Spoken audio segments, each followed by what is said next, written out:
A biblical man understands that he is truly a child of God, his identity.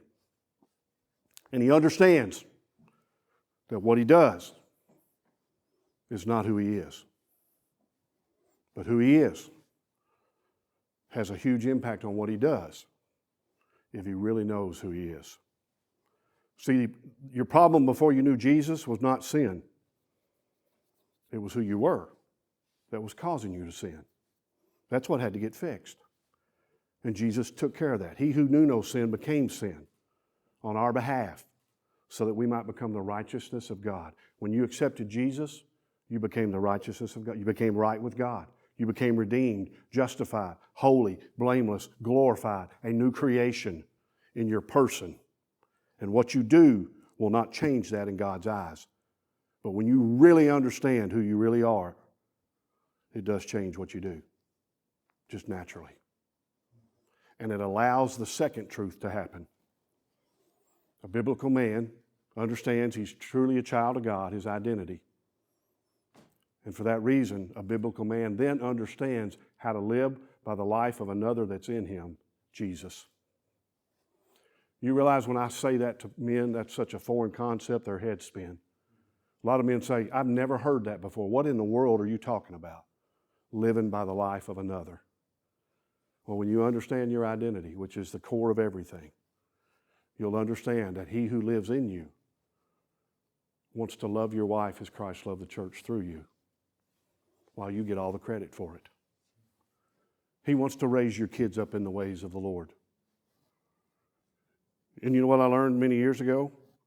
Who stands a better chance of loving my wife as Christ loved the church? Me or him through me? No brainer. Men don't know it's possible to live by the life of another.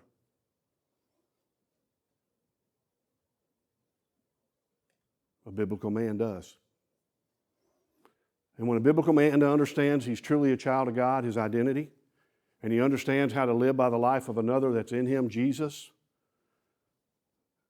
then it's very easy for the third truth, which is he understands how to view life from God's perspective. What's right, what's wrong, what's true, what's not true, that's right, that's wrong, that's true, that's not true. Because it's him doing it through you.